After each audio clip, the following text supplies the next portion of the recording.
Welcome back to another episode of In Touch with Indiana Sports, powered by HoosierIllustrated.com. Happy Friday. Happy Friday the 13th, I should say. I don't know if you're superstitious or maybe even a little stitious, as old Michael Scott would say from The Office. But it is Friday the 13th, the eve before Indiana faces off against UCLA in the Rose Bowl. So I don't know what to do with that. Like, is it bad luck for the Hoosiers? Am I just unfortunately manifesting it into existence? Hopefully not, but hopefully you've also had yourself a great week and are ready to get the weekend rolling as we get into another college football Saturday coming up. NFL Week 2 also here. Had a game last night, obviously, for Thursday night football with Miami Dolphins and the Buffalo Bills. My wife was very pleased with the result in that game. Bills taking care of business. Unfortunate what happened with Tua Tagovailoa, unfortunately, getting or suffering yet another concussion. And man, it just kind of seems like that his days are numbered if they weren't already. I think this may be the third time he's had an injury like this, maybe fourth. I don't know off the top of my head, but either way, it may be best for somebody like him to just hang it up. And it's unfortunate, but you don't want to damage the rest of your life. Unfortunately, football and really any sport in general isn't forever. So it's unfortunate, like I mentioned, that he suffered another concussion. But even before that, he was not having himself a great game. Threw 3 interceptions. Looked like he was intentionally throwing to the Bills at times. So shout out to the Bills. But again, I guess prayers up to Tua Tagovailoa in hopes that he can recover. And if he's healthy, wow, that was some word salad right there. If he's healthy enough, hopefully maybe he gets a chance to come back out there. But, if it's the best decision for him to step away, that may be the case for one Tua Tagovailoa. Remember to subscribe to the channel if you haven't already at Hoosier Illustrated. If you're watching here right now, you're already here. All you got to do is look down, hit the subscribe button, help us get to 500 so we can monetize this channel. I'll be upfront with you. That's why we do this. We love doing it, but if we can't make a living off of it, then it eventually, it runs its course, you know what I mean, so to speak. So, excuse me. We got a little rain here in the area, and I feel like the way the environment, like the atmosphere, whatever you want to call this, changing, made me a little bit. I'm not sickly at all, but you can kind of feel the, I guess it's called the barometric pressure, if I'm not mistaken, that can make you feel a certain way and kind of affect the allergies or whatever. Maybe I'm making some of this up. I don't feel like I am. I may just be misspeaking on how it actually works, but that's why I coughed just then. So I'm going to take a sip of coffee here as we continue here on a Friday. Obviously, some more things to get into. I'm going to have Mark Schipper appear on the show. For those who may be unfamiliar, he does, if you're on Twitter, he is the Fifth Down College Football account. He is currently writing a book. Really, I'll let him explain it. It's at the end of the segment. That's not why I had him on. He's a big UCLA guy. He used to attend UCLA, and then I believe I don't want to speak for him because I do believe he's a fairly objective dude, but he knows a lot about UCLA football. I believe he's a fan of the UCLA Bruins. But we had a great conversation kind of previewing the Indiana-UCLA game from his perspective, because I really don't, other than what I've seen and mentioned already about the Bruins, it's just an outsider's perspective. And I wanted to talk with someone who is likely a whole lot more familiar with the UCLA football program and just kind of get his thoughts on what he thinks this matchup will look like this weekend, and really just kind of his overall thoughts on, the UCLA and the West Coast teams joining the Big Ten, that type of stuff. So got that coming up for you as well. Also, some of you may have noticed this yesterday. If you happen to be looking for a clip that maybe myself posted, or if I know Alec and Drew tried to post they posted their Talking About the Hoosiers podcast. If you happen to click on either of those and you notice that the video was unavailable, you may have realized that for some odd reason, our channel was temporarily removed. And I mean, we were kind of scrambling yesterday, honestly. We weren't really sure what had happened. And obviously, whatever it was some sort of big misunderstanding because we appealed it very quickly. And thankfully, before the end of the night last night, everything got resolved and we're obviously up and running here today. I was worried whenever I was recording with Mark Schipper. I even mentioned at the end of the recording that I'm not sure if this is going to be video only, audio only, whatever. But everything should be going as planned unless something happens between now and before I post this. So I guess fingers crossed. Hopefully everything stays working for us here at the Hoosier Illustrated YouTube channel and all that good stuff. So anyway, where do we go before we bring on our man Mark Schipper? I want to mention something that I do believe Mitchell Page and I talked about, or at least he mentioned it whenever I had him on Monday, and that is the ESPN FPI metrics. And for those who may be unfamiliar with what those are, the ESPN FPI, it's the Football Power Index. And what that is, it's their formula where I don't really know what exactly goes into it specifically, but the result of the formula is that they come up with a prediction for each game, and it even looks ahead for the rest of the entirety of the year. And one thing that's interesting, and again, it may just kind of show how flawed the formula is in general, but the FPI, the ESPN FPI, currently has Indiana favored in all but 2 of its remaining games. And those 2 games are Michigan and Ohio State. And again, I do believe Mitchell and I brought that up on Monday, but just want to revisit it again because it is something that it feels like it's impossible to think that that's a potential reality for Indiana. But if you do get past the early portion of your schedule, UCLA, they've already played their first games, of course, but if you get past UCLA this weekend, you take care of business with Charlotte, and then let's just say again, your next 2 games for the front half of the schedule, Maryland and Northwestern, both of those are very beatable. I thought Maryland might be a little more difficult based on their early win against UConn, them winning 50-7, but then Michigan State comes to their home field and beats them, not handily, but I thought Maryland would have had that game in the bag. But again, it's overreaction season, so we don't really know a whole lot about each and every team in these early weeks of college football. Even Indiana, we may be overreacting to the Hoosiers for all I know. And then Northwestern, obviously, they suffered a big loss to Duke in overtime last week, and so they don't look nearly as, not that they look dominant in week 1 against Miami of Ohio, but they've already got the early loss on their schedule. And then after that, I mean, I got to be honest, I'm kind of surprised they're favored against Nebraska right now. And I do think Nebraska is getting a lot of love just because of the way that they handled Colorado.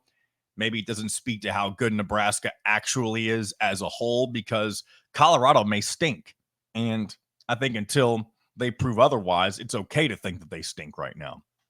So, but Indiana even favored in that Nebraska game. Washington currently favored against them on the road at Michigan State, currently favored for the old brass spittoon.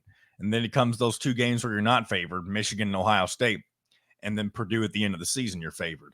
One thing that's interesting, though, about the Michigan game, if you look at the analytical predictor, like the actual percentages, Michigan's only got a 53% chance of victory in Indiana 47. And here's the other thing. These numbers shift each and every week. If Indiana goes in and loses to UCLA tomorrow, you're likely to see a big change with these FPI metrics, I would assume. So again, take with that what you will. Take from that with what you will. I don't know how to phrase it honestly, but it's just an interesting thing to take note of, I feel like, because we've never usually in every other season, even in seasons where Indiana was doing well with Tom Allen, I feel like you would go back and look at some of these FPI predictions and they would still never be favored in those games. But maybe it comes down to the style of play. Maybe this new style of play that Indiana's been kind of putting into practice is something that will end up being very, good for them in the long run. And I do think the level of execution that they have shown through 2 games is probably a big part in why they are getting favored in these metrics. And so if they continue, excuse me, I might have to mute my microphone for a second. Sorry about that. But if they continue to execute at a high level, and let's just say they take care of business against UCLA and win fairly handily, you'll definitely consider or continue to see Indiana being favored in each of these games and metrics and stuff like that. So very interesting. Again, I don't really think there's a whole lot of actual substance there, and I'm only saying that because I think part of me doesn't want to believe that Indiana can actually be that good. It just seems like it's so far out of the realm of possibility. But again, it doesn't mean that it can't happen. We've seen crazier things, right? So we'll just leave that be for now. But without further ado, to talk more about this Indiana UCLA matchup before we get to the game on Saturday, I'm going to go ahead and bring in Mark Schipper from Fifth Down College Football. And again, hope you guys enjoy it. I do think I think we had a really great conversation last night, and he is, hopefully you find this out fairly quickly, he is very knowledgeable on UCLA and really just college football in general, and he had a lot of good stuff to say for the show today. So without further ado, here is Mark Schipper. Joining me now from Fifth Down College Football is Mr. Mark Schipper. Mark, welcome into In Touch with Indiana Sports. How you doing, man? Hey, thanks for having me, John. I'm doing great. How about yourself? Doing just fine. Here we're recording on a Thursday evening. This will air on a Friday, the eve of the Indiana UCLA game taking place on NBC Saturday evening. The first time I should say, that both of these teams will ever face off. And I didn't realize that until I saw a post that you put on Twitter the other day, that not only is this the first Big Ten matchup for UCLA and for both teams this season, but this is the first time that both Indiana and UCLA will play ever in their history.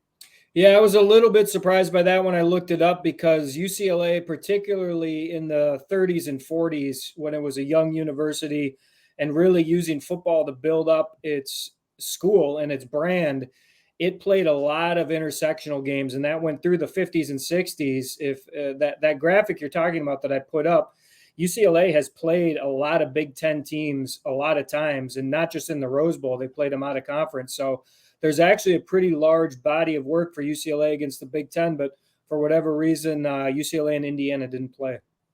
Yeah, it's very interesting, and I'm obviously looking forward to the matchup on Saturday. And Indiana really has some momentum, and I know they've only played Western Illinois and FIU, but they've had a bit of a spunk about them that they really haven't had since the 2 years in the Tom Allen era in 19 and 20, when they kind of had some things going for them there. Curt Cignetti has kind of sparked this new team into really kind of having some discipline that, at least from my perspective, I haven't seen out of a lot of Indiana teams in my lifetime. And I'm only 27, so I haven't seen a ton compared to most people. But when they come in and face this UCLA team on Saturday, what is it that you've noticed, at least from the UCLA perspective? I know they've only played in one game against Hawaii. They had that early bye week. But what is it from your eyes that you see that could maybe give Indiana some trouble that they haven't seen, obviously, so far this season?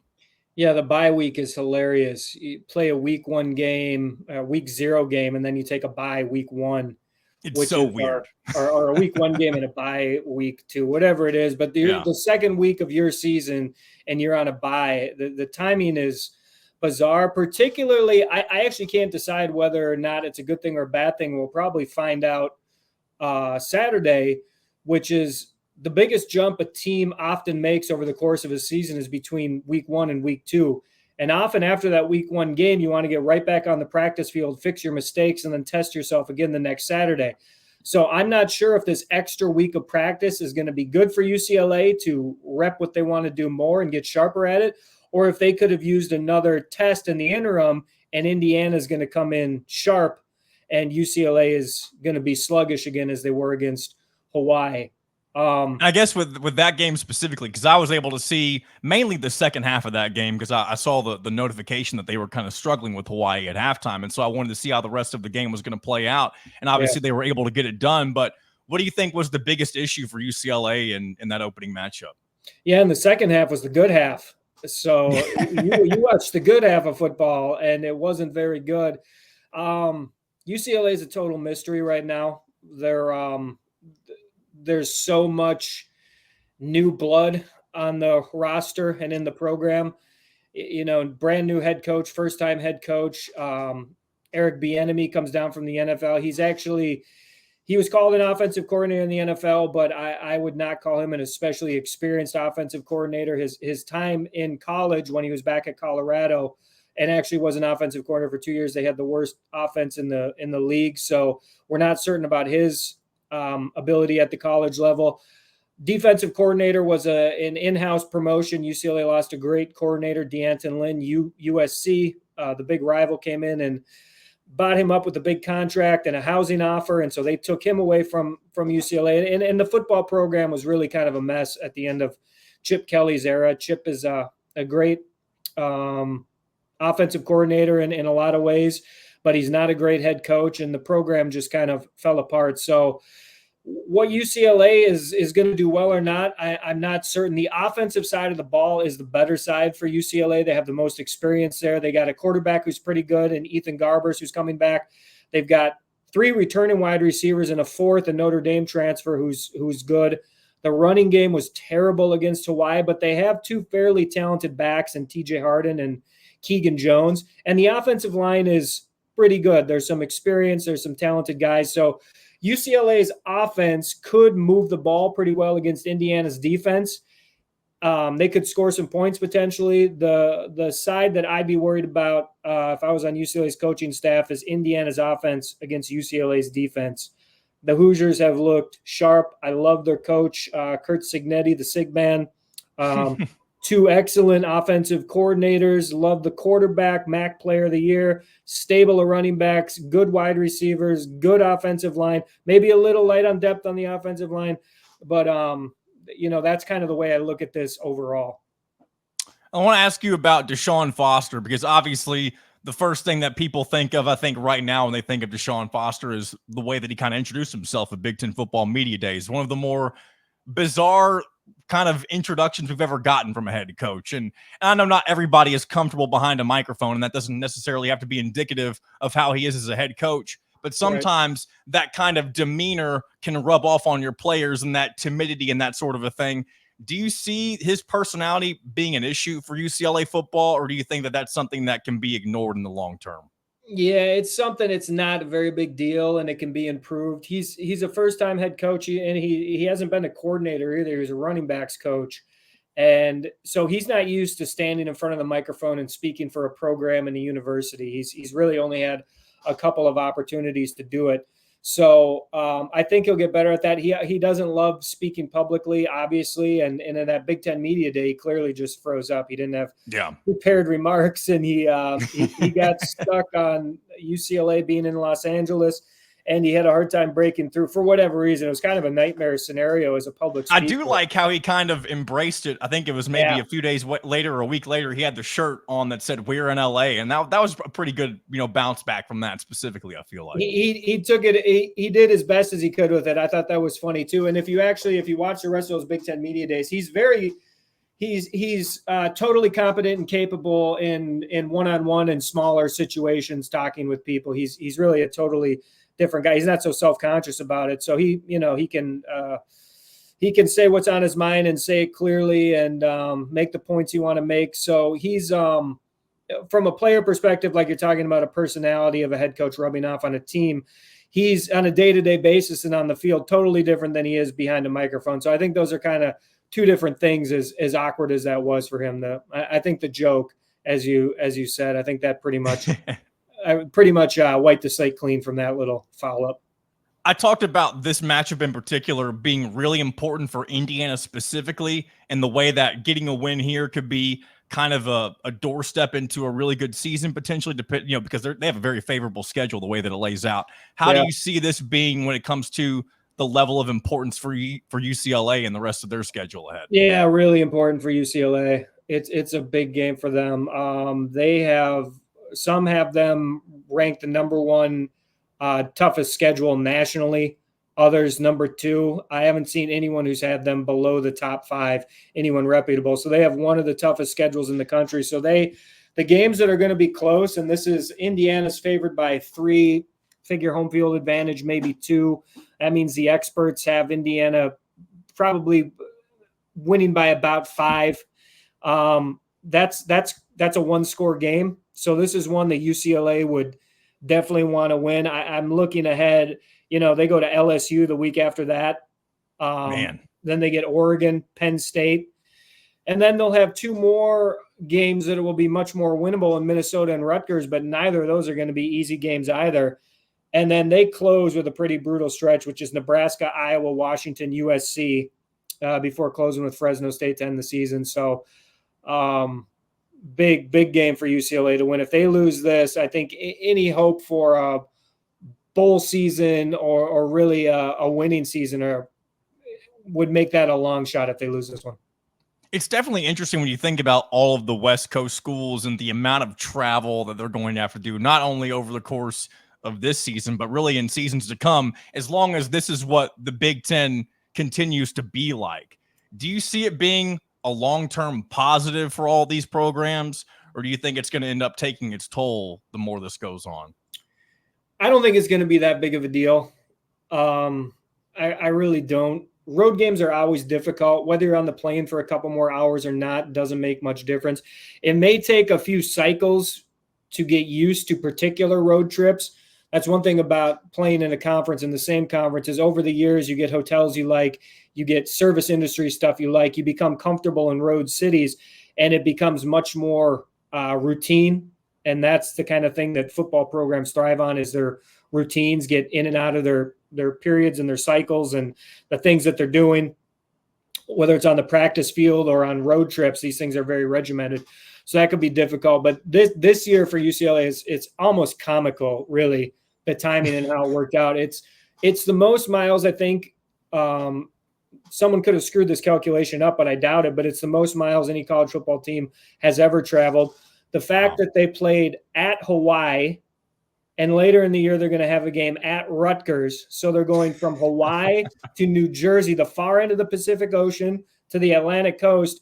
And then they have several other games across the Midwest. The timing really couldn't have been more comical. And they're basically, circumnavigating the globe by the time this is all over. So a lot of miles. It doesn't help anything. Overall, do you like UCLA being in the Big Ten? Obviously, you're probably glad that they weren't left out like Oregon State and Washington State. But when the initial announcement came that they were going to be a part of this new look Big Ten, were you excited about it? Were you indifferent about it? I'm sure you probably, I don't want to assume, I'm sure you'll give me your answer in a second, but I'm sure in a perfect world, you wish UCLA stayed in the Pac-12 and the entirety of the Pac-12 stayed together. Yeah, I would have liked to see the Pac-12 survive and thrive intact. It's, the Big Ten, the Pac-12, and the SEC are the three leagues that built college football. The Pac-12, the PCC, as it used to be called, created the Rose Bowl. The national champions, the Heisman winners, the NFL players, the whole West Coast vibe. Just a really cool league with a really cool set of universities.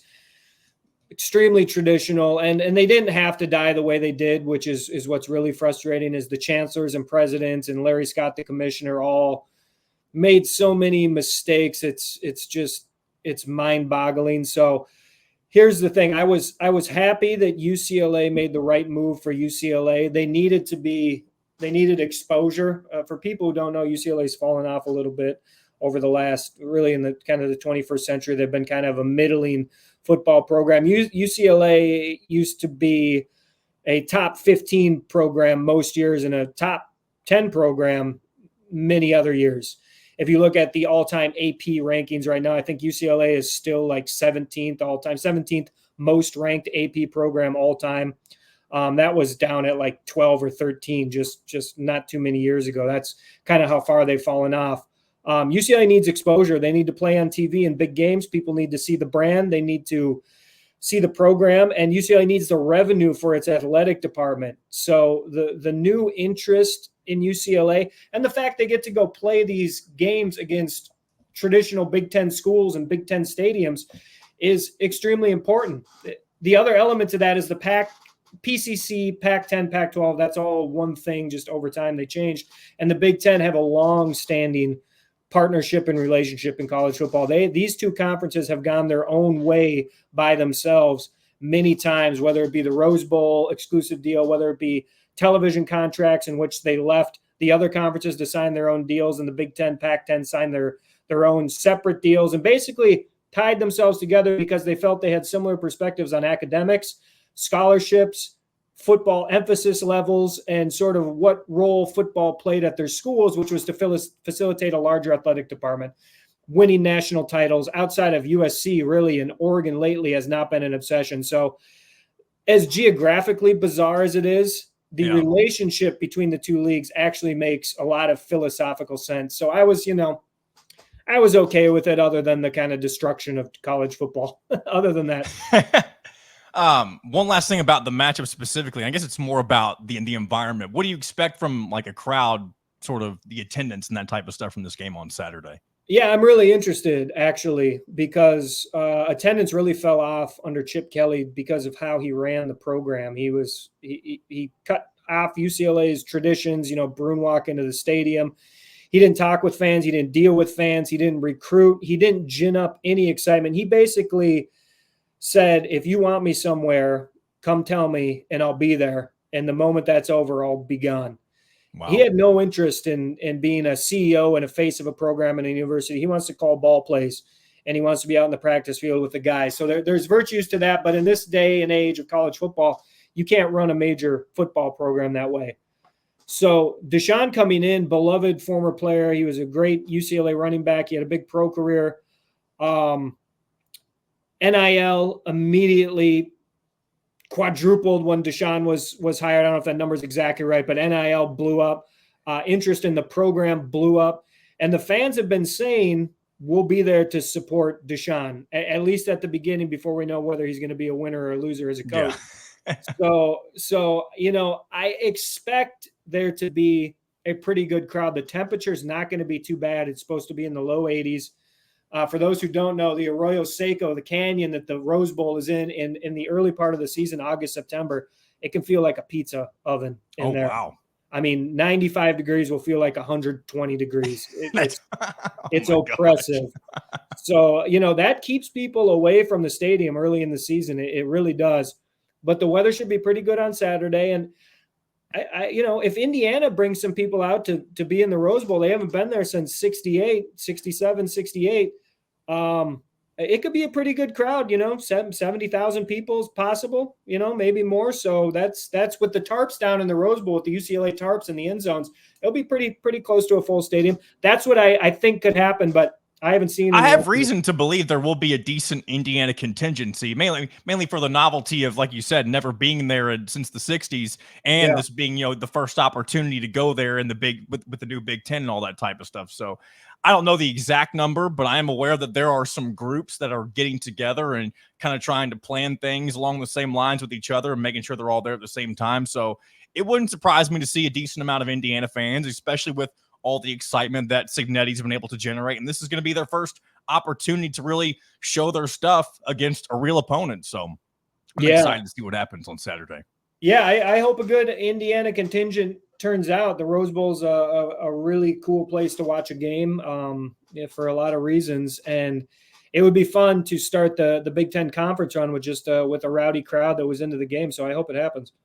Do you have a prediction at all for Saturday, or do you not do that kind of thing? I don't usually make a prediction. I said UCLA, I think, is really going to have its hands full with Indiana. They're going to have to prove that they can stand up to Indiana's running game. And I'm not at all sure the defense can do that. I do think UCLA will score some points if they don't make mistakes. The offense has been mistake prone. Ethan Garber's UCLA's quarterback, threw 2 interceptions against Hawaii, and he has his moments where he makes some kind of unexplainable blunders. So, the experts having Indiana at a field goal favorite sounds about right to me. UCLA will have to play well to beat them. So it's, I'll say this, I think it's going to be a tight football game, barring something strange happening. And if it goes sideways one way or the other, I would expect that to go in Indiana's favor if that offense gets rolling as it has been. There you go. That's what Mark Schipper has to say. And real quick, before I let you go, we were talking before we got rolling here. You said you're writing a book. Is that what this whole fifth down college football thing is about? That your brand is on Twitter? Yeah, the whole fifth down college football is a big book project. It really started during the horrid down times of COVID when everything was shut down in 2020 and playing in front of empty stadiums. And I just had an insight that the revolution in college football was at the doorstep. And it was really, sitting at home, watching college football games being played in empty stadiums. It was one of the most surreal sights I'd ever seen. And I realized this stuff has been coming for a long time, but I realized at that moment, TV has taken over the sport. Money has taken over the sport, and it has become an undeniable big business attached to universities. And if they're willing to play these games purely for TV paychecks without anybody in the crowd, that on its face says how important this has become to the sport. For several other reasons, the coming of NIL, the conference alignment stuff that happened, I basically said two things. College football is inseparable from American history and culture in a unique way, which is a subject worthy of its own time and space. And a revolution is on the doorstep. Traditional college football is going down its old path for a final time. And so based on that premise, man, in 2021, as soon as these stadiums opened back up, I set off across an odyssey across this country. I went to 17 total games, most of the biggest rivalries the sport has. The CFP National Championship, et cetera. And I'm going to use those rivalries to tell the story of college football in the United States, both where it's been and then where I think it's headed. And so that'll be out. No better time than now to end it with the first ever 12-team playoff and sort of the future of college football here, as I forecasted back in 2020-21. So that's the book project, the story of college football in this country, and then a travel odyssey across the land. So I think there'll be a lot there for college football fans, people who like American history, people who like travel and all that stuff. And that's what it's all about for me. That's awesome. And I'm assuming, well, I guess I won't assume anything. When do you plan on releasing this, at least as of right now? I'm sure that could change. Yeah, it could change. It's this spring is when I want to have it out. And if it's closer to the end of winter than early spring, that's fine with me. Once the playoff is over and this season is done, really it can come out at any point, because I will include some stuff on the first big national 12-team playoff in the final chapter of the book. But this spring, it's been a long journey, and it's time to get it done. But the timing's perfect, so I'm really excited about it. A lot of work has gone into it. That's really cool. Mark Schipper from Fifth Down College Football was with me right here. Give him a follow on Twitter if you're on Twitter, or X as it's called now. I tend to still call it Twitter just because that's just the way it was for forever. Don't know why you got to change the name of it. Yeah. So it's at Fifth Down CFB if you're not watching on YouTube or wherever we have this posted potentially. But yeah, appreciate your time and good insight from you. I appreciate it. All right, John, I appreciate you. Great to talk to you. Big shout out to Mark Schipper. Appreciate him giving his time to me today. Good stuff. Hopefully you enjoyed that. And I think he provided a lot of good insight about UCLA and really about the Pac-12 and kind of its history and that type of stuff. And it's really cool too that he is doing this book project where he's been traveling all over the country. And I mean, I'm not a huge book reader, but whenever that comes out, I will likely have to at least check it out in some way, shape, or form, because I mean, it's just a very unique type of endeavor that he's decided to take on. And yeah, I'm looking forward to it. So, all right, let's move forward. While we'll get into some of my betting picks of the week here in a bit, and some of the intriguing matchups for college football as well for the weekend. But I do want to get into one other piece of news, and that is the Pac-12 expanding. And obviously the Pac-12, a lot of people thought it was kind of left for dead with the remaining two schools, Oregon State and Washington State. And a lot of people just jokingly referring to them as the Pac-2. But earlier this week, there was news that Boise State, Colorado State, Fresno State, and San Diego State are planning to leave the Mountain West and join the final two remaining Pac-12 schools in the 2026-2027 academic year. And this is it's random, it's bizarre, and I kind of get why they're doing it, but I also don't see it really working out the way that they want to. And what I mean is this. The Pac-12 brand will always be associated with, the Power Five, being a power conference. And so if you're Oregon State and Washington State and you want to have a seat at the table when it comes to things like the college football playoff, those types of matters, you want to be seen as a power conference. Well, here's the thing, though. It doesn't matter who you bring in from the G5 to the Pac-12. There's not enough true notoriety from those G5 schools that you're bringing in for you to truly be seen as a power conference for a multitude of reasons. First of all, only 6 teams. I'm sure they don't want to stop there. But if you keep it only at 6 teams, that's not enough for sure. You're just an extension of the Mountain West. And I guess that kind of brings up my next point. You're essentially an extension of the Mountain West anyway. What's the difference between bringing over the schools from the Mountain West and sticking the Pac-12 logo on their jerseys and their fields versus you? And when I say you, I'm referring to Washington State and Oregon State. What's the difference between you doing the exact same thing and going over to the Mountain West and putting their logo on? That doesn't make the Mountain West automatically a power conference just because you were formerly of a power conference. So again, I think the primary reason behind all of this is all based on brand association. And I don't know who else the Pac-12 may reach out to. There was talk that maybe Cal and Stanford would be interested. But here's the thing.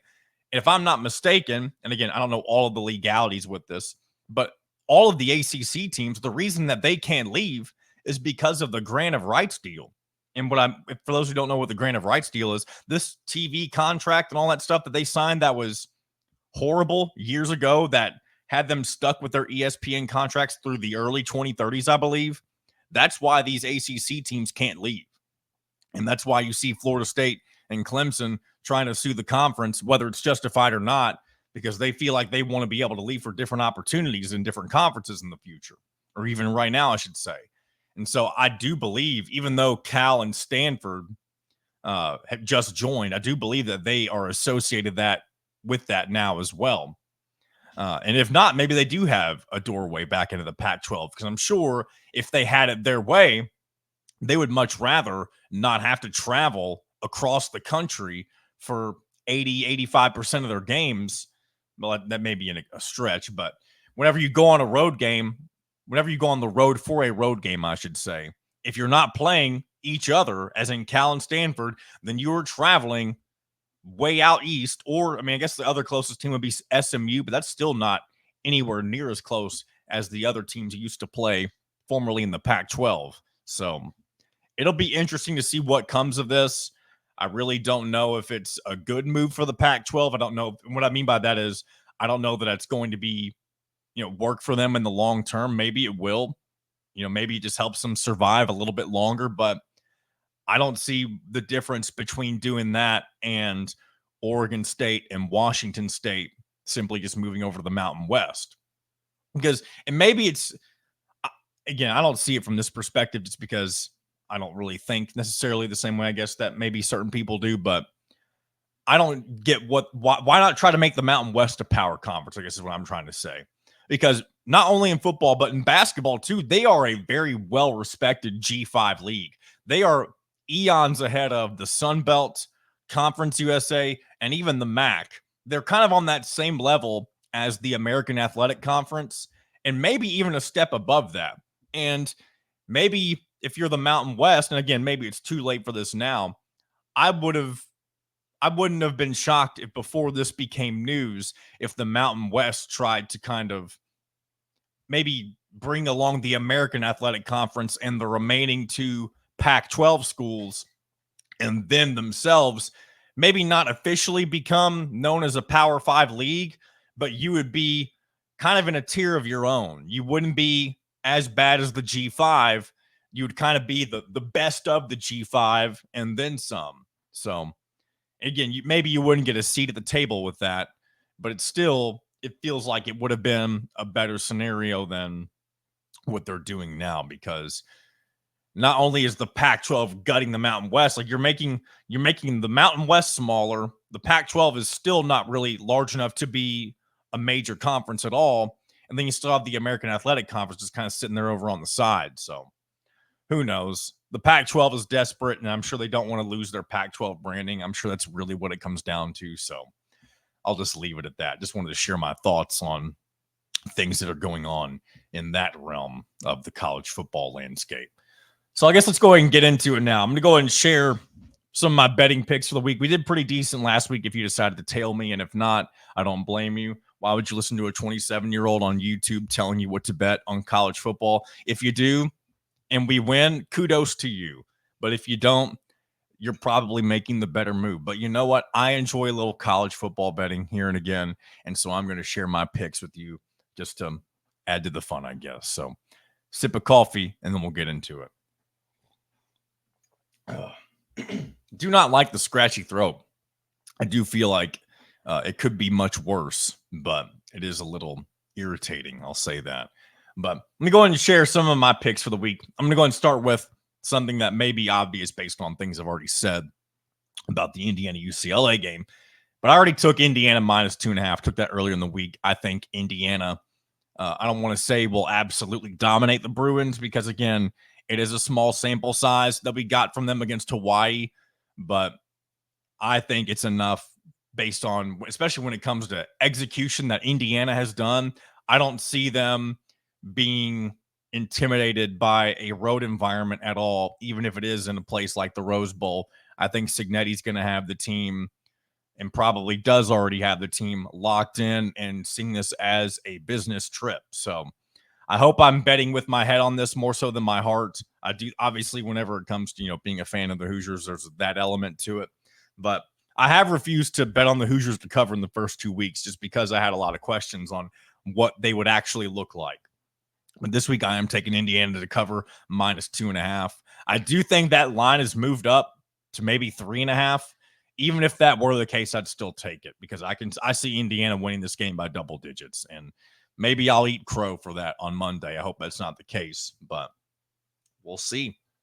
All right, next I'm taking Ole Miss minus 23.5. Ole Miss has looked really dominant as well in their first 2 games, and they are taking on a Wake Forest squad that I believe has struggled in. I think that they're 1-1. Let me go and pull up real quick what the Wake Forest Demon Deacons have done for sure, just so I can give you a quick reference. But Wake Forest, they beat their FCS squad 45-13, and then they lost at home to Virginia by 1 point. And Virginia is not a big ACC team to really write home about. So I would say it's kind of, this one could go either way in terms of the spread. Ole Miss should have no problem demolishing Wake Forest. It's just a matter of will Wake Forest backdoor cover at the end and make it a little more difficult. So that's my thoughts on that. I'm also taking BYU minus 10 against Wyoming.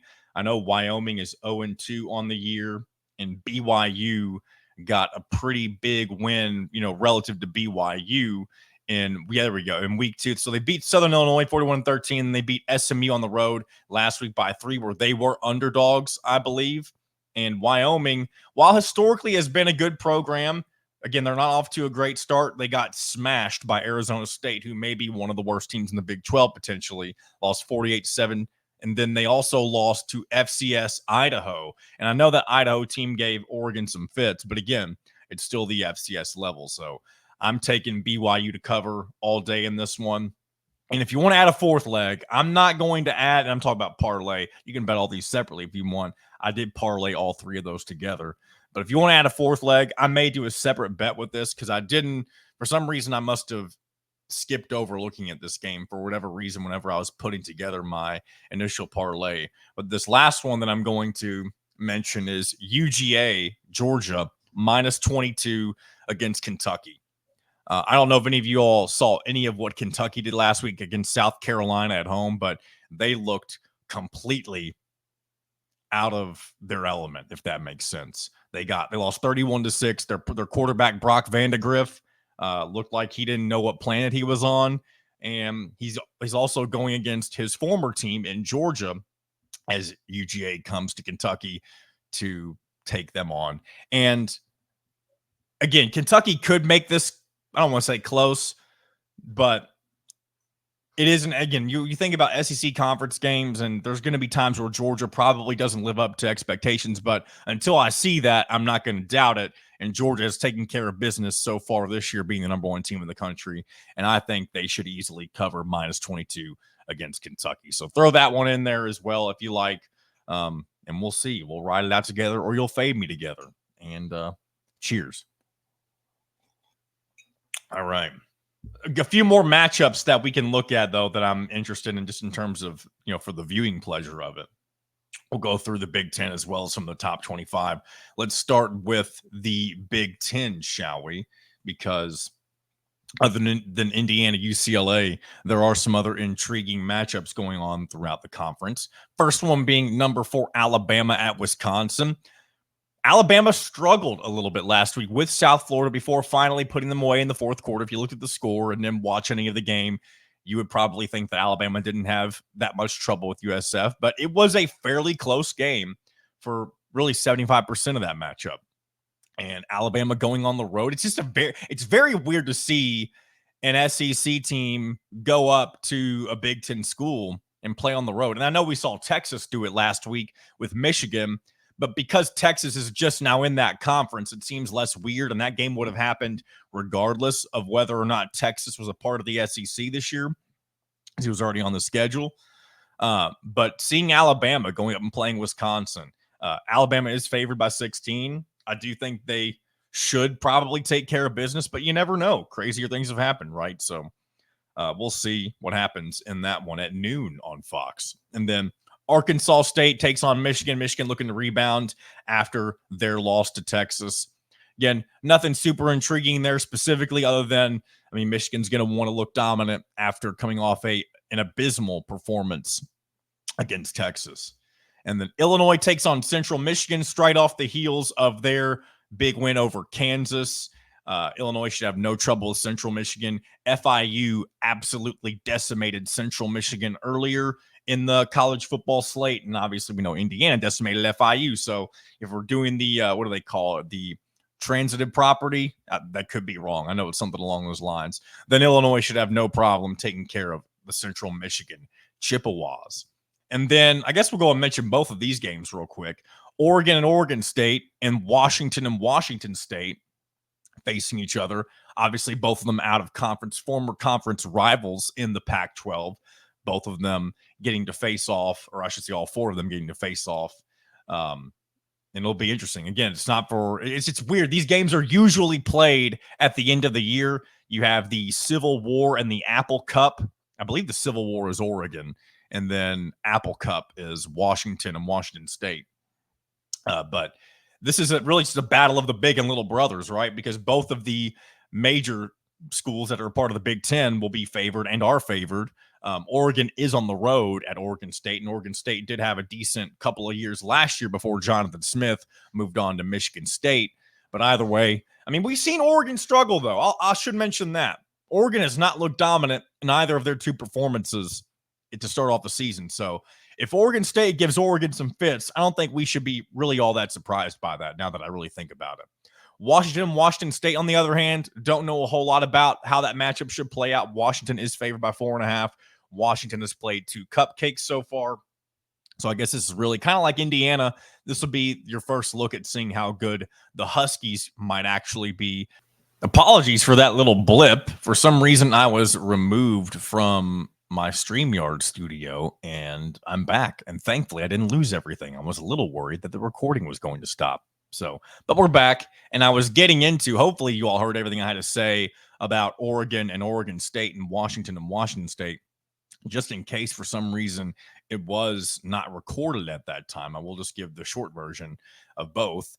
Oregon, again, has struggled in the early matchups. It wouldn't surprise me if Oregon State gives them a battle. Oregon favored by 16.5. And then with Washington and Washington State, don't know a whole lot about either of them. Obviously, Washington has played a couple of cupcakes to start off their schedule. So similar to Indiana, this will be a good opportunity to see how good they really are under new head coach Jed Fish. All right. Moving on now to Notre Dame and Purdue.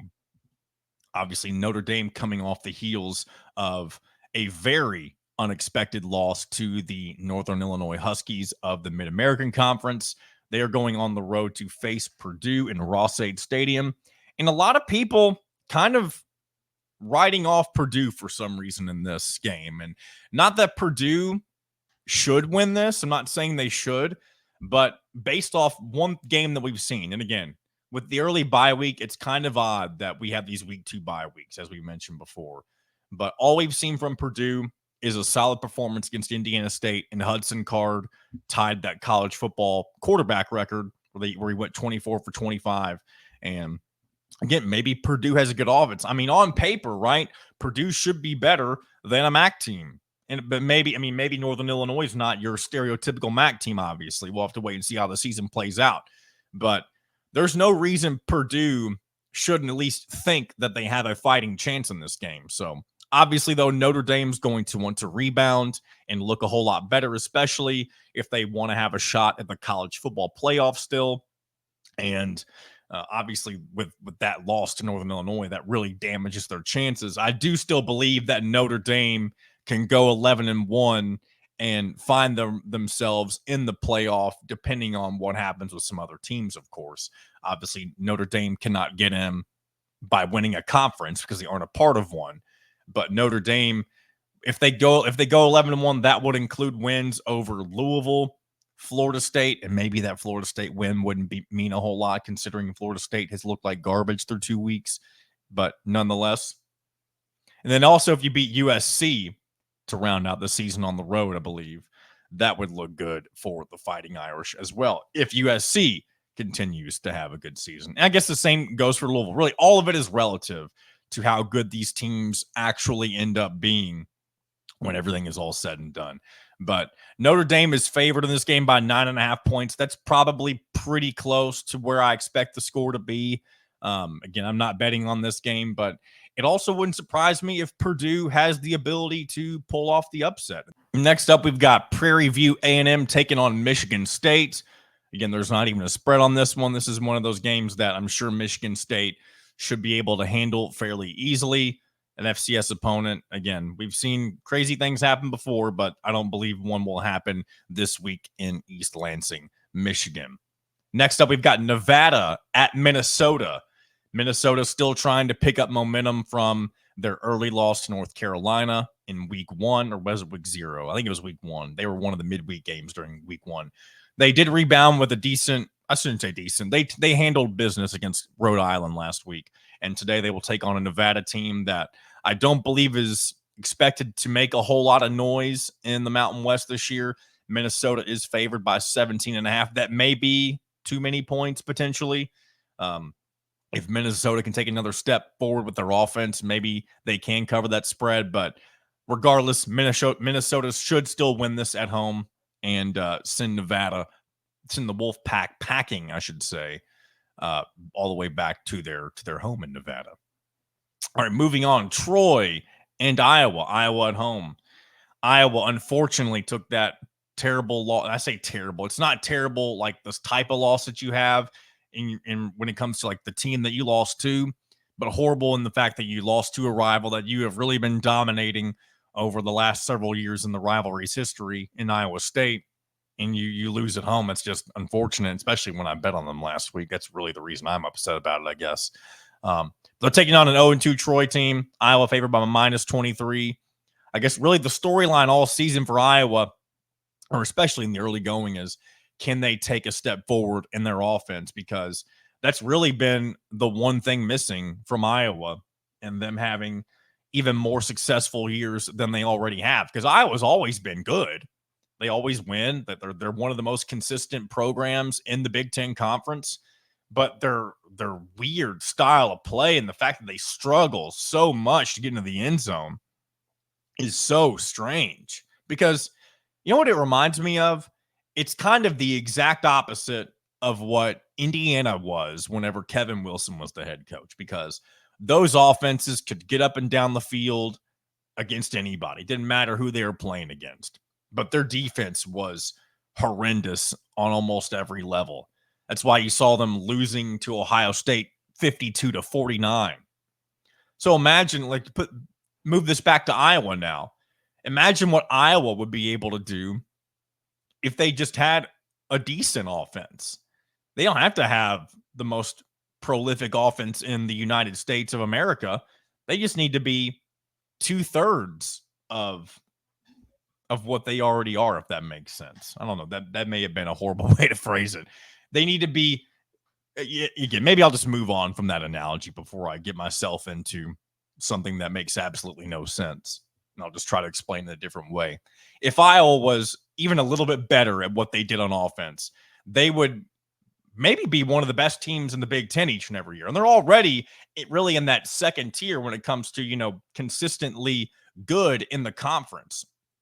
But they may even be able to take another step forward if they can just figure out what the hell to do on offense each and every year. I don't know why that's so difficult. Maybe that's a Kirk Ferentz problem. I don't know. Obviously, his son was the former offensive coordinator, and that was, nepotism, as some would say. So, and that ended up being horrendous for him. So, who knows? And again, Kirk Ferentz, who knows how much longer he'll be the head coach at Iowa when it's all said and done. But I mean, he's been very successful. You can't say he's a bad head coach.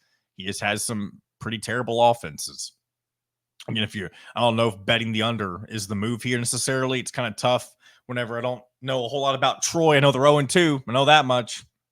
And the over-under set at 39.5. But I do remember the Iowa unders used to be my go-to bets last year. I don't know if I ever bet the under and it didn't hit for me in those games. So move on. Northern Iowa at Nebraska, number 23 Nebraska.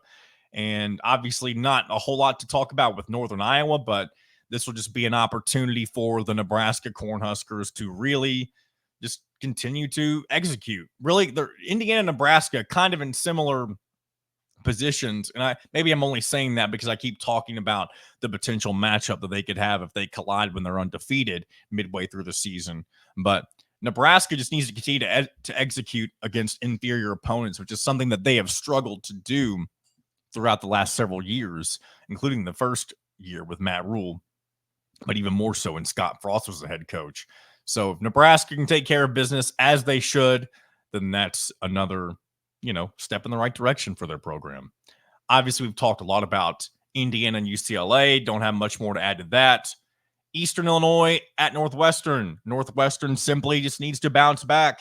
You struggled against Miami of Ohio. You pulled out the W. You lost to a Duke team that you had on the ropes in overtime. And now you just need to beat an FCS opponent, which, again, Northwestern in the past has been known to drop these games from time to time. So really anything goes here as far as I'm concerned.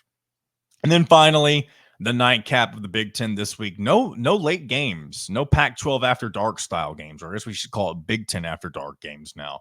But Maryland and Virginia. Maryland going on the road right off the heels of losing to Michigan State at home.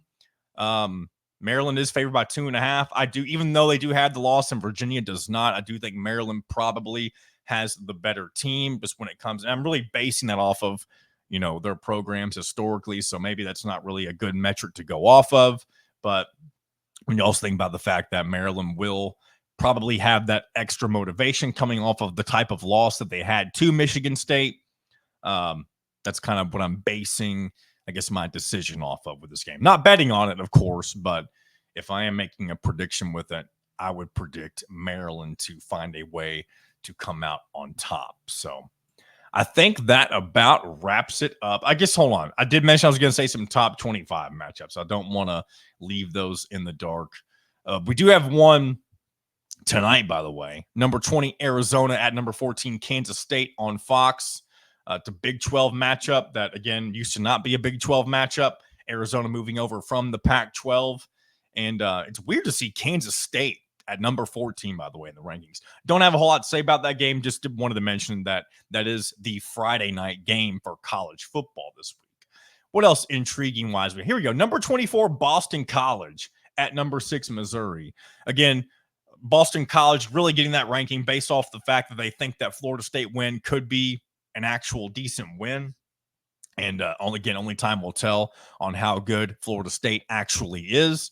But it is intriguing to see Boston College in the top 25 and having a chance to potentially knock off a top 6 team, number 6, Missouri, on the road. That could be interesting seeing that one play out. We got an in-state rivalry with number 20, Utah and Utah State at 4:30. Interesting if you're into in-state rivalries. I don't think Utah State's very good, so I'm sure Utah will take care of business there. And then there's not a whole lot of other ranked on ranked matchups this weekend. So I guess we'll just leave it at that. And I'll send you on your merry little way into the weekend. Thank you for stopping by for another edition of In Touch with Indiana Sports, presented by HoosierIllustrated.com. We will have another post-game show this weekend, probably another late one, of course, because Indiana does play at 7:30. I would assume we'll do our very best to go live shortly after the game ends. And for now, it is going to be me and Kyler Staley. There is a chance that it is a little different, depending on just some logistical things and availability and stuff like that. But we do plan on bringing another edition of the live post-game show at the end of the Indiana UCLA game. So stay tuned for that. Again, subscribe on Hoosier Illustrated, our YouTube channel. And if you want to be notified of when we go live, hit that notifications bell so you'll know exactly when we are recapping this weekend's events between Indiana and UCLA. So appreciate you guys as always. Until tomorrow and Monday as well, this has been another edition of In Touch with Indiana Sports, powered by HoosierIllustrated.com.